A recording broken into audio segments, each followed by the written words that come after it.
अस्सलाम वालेकुम। जैसा कि आप जानते हैं, मेरा नाम डॉक्टर मकबूल बलोच है और मैं कॉकलियर इम्प्लांट सर्जन हूँ।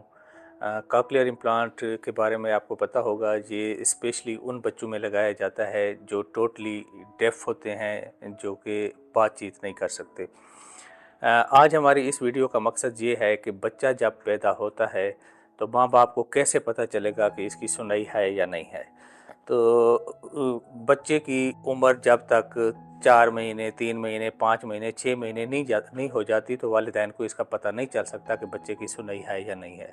इसके लिए बेहतरीन तरीका जो होता है, जो कि आजकल दुनिया में चल रहा है और जिस तरह बाहर के मुल्कों में भी चल रहा है, कि बच्चा जब भी पैदा हो तो उसका सुनवाई का एक टेस्ट होता है, छोटा सा टेस्ट होता है जिसको हम OAE कहते हैं।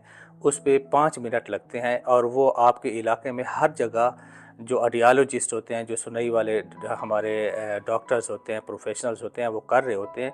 आप अपने बच्चे को उनके पास ले जाएं। उसकी फ़ीस तकरीबन मेरे ख़्याल में 500 से 1000 रुपए तक होती है। टोटल 5 मिनट लगते हैं।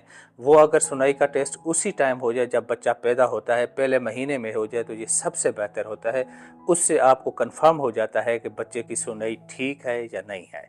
अगर कोई सुनवाई में मसला आ रहा होता है तो उसका जितना जल्दी हो सके इलाज करें, क्योंकि सुनवाई का अगर आप इलाज नहीं करेंगे तो बच्चे की जो बोल चाल की खसूसियत होती है, जिसको हम स्पीच डेवलपमेंट कहते हैं, वो डिले हो जाती है और बच्चे का जो टाइम ज़ाया होता है वो फिर आप उसको रिकवर नहीं कर सकते। Thank you.